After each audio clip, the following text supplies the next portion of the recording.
শিশু রামেসা ধর্ষণ এবং হত্যা মামলায় যুক্তিতর্ক উপস্থাপন শুরু হয়েছে।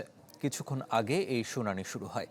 শুনানিতে বাদী ও রাষ্ট্র নিযুক্ত আসামি পক্ষের আইনজীবীরা সাক্ষ্য প্রমাণের ভিত্তিতে আইনগত এবং যৌক্তিকভাবে নিজেদের পক্ষের দাবি তুলে ধরছেন। এর মাধ্যমে চাঞ্চল্যকর এই ধর্ষণ ও হত্যা মামলার নিম্ন আদালতে বিচারিক কার্যক্রমের সমাপ্তি ঘটবে। রাষ্ট্র আসামি পক্ষের যুক্তি শুনে রায় ঘোষণার তারিখ নির্ধারণ করবেন ঢাকার শিশু সহিংসতা দমন ট্রাইব্যুনালের বিচারক। এর আগে মামলার অভিযোগ গঠনের পর গেল ২ জুন ১৬ আসামির সাক্ষ্য সম্পন্ন হয়। বুধবার ধর্ষণ হত্যার দায় স্বীকার করে আদালতের কাছে ক্ষমা চায় মামলার মূল অভিযুক্ত সোহেল রানা। তবে দায় অস্বীকার করে সোহেল রানার স্ত্রী স্বপ্না খাতুন। দর্শক, এ নিয়ে আরও খবর জানাতে মহানগর দায়রা জজ আদালত থেকে যুক্ত হচ্ছেন সহকর্মী রমিজ হুসাইন। রমিজ, যুক্তিতর্ক উপস্থাপন তো শুরু হয়েছে, আর কি তথ্য আছে আপনার কাছে জানাবেন?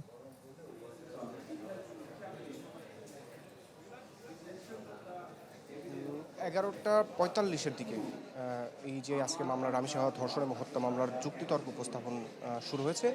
এখন এখানে রাষ্ট্রপক্ষ থেকে মূলত যিনি নিযুক্ত আছেন এই মামলায় তিনি তাদের সপক্ষে যে সমস্ত যুক্তিগুলো রয়েছে এবং সেই দিনকার বর্ণনা 19 মে যেই ঘটনাটি ঘটেছিল সেই দিনকার বর্ণনা এবং যেই সাক্ষীদের জবানবন্দি, বিশেষ করে রামিসার বাবা, রামিসার মা এবং অন্যান্য যে সমস্ত প্রত্যক্ষদর্শী সেই সময় ঘটনাস্থলে উপস্থিত ছিল, তারা সেই বর্ণনার বিষয়গুলো এবং এর আইনি ব্যাখ্যা এখানে উপস্থাপন করা হচ্ছে।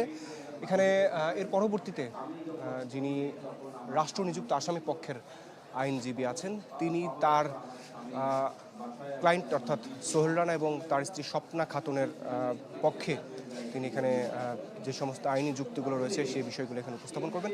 এর আগে এখানে 11টার কিছু পর অর্থাৎ 11:30টার দিকে এখানে মামলাটি শুরু হওয়ার কথা ছিল, কিন্তু সোহেল রানার যে স্ত্রী স্বপ্না খাতুন তিনি হঠাৎ অসুস্থ হয়ে যাওয়ার পরে তাকে কিন্তু এজলাসে তোলা হয়নি এবং যার কারণে কিছুটা বিলম্বে এই যেই মামলার যুক্তিতর্ক উপস্থাপন সেটি শুরু হয়েছে। প্রথমেই রাষ্ট্রনিযুক্ত রামিসার পরিবারের পক্ষে যিনি আইনি সহায়তা প্রদান করছেন তিনি এখানে যুক্তিতর্ক উপস্থাপন করছেন এবং এছাড়া এই যে মামলার ক্ষেত্রে হাইকোর্টের যে সমস্ত এই সাথে সম্পৃক্ত যে সমস্ত মামলার রায় হয়েছে সেই মামলার রায়ের এভিডেন্স এখানে পড়ে শোনানো হচ্ছে এবং তার আসামির তার যেই মামলার বাদী রামিসার বাবা তার সপক্ষে এখানে বেশ কিছু যুক্তি উপস্থাপন করছেন। তো এর পরবর্তীতে কিন্তু এই যে মামলার বিচার কাজ সেটি কিন্তু আনুষ্ঠানিকভাবে আজকে শেষ হবে এবং সেই ক্ষেত্রে দুপক্ষের যুক্তিতর্ক উপস্থাপন শেষে মামলার রায়ের দিন ধার্য করবেন আদালত। তবে যদি আদালত চান তাহলে আরও একদিন এ বিষয়ে শুনানি হতে পারে। পরবর্তীতে হয়তো মামলার রায়ের দিন তিনি ধার্য করবেন। পরবর্তীতে কবে নাগাদ রায়ের দিন ধার্য হয় সেটা অবশ্যই আপনার মাধ্যমে চ্যানেল 24 দর্শকদের আমি সেটি জানিয়ে দেবো। আরফিন। রমিজ, আপনাকে ধন্যবাদ। দর্শক, মহানগর দায়রা জজ আদালত থেকে যুক্ত হয়েছিলেন সহকর্মী রমিজ হুসাইন।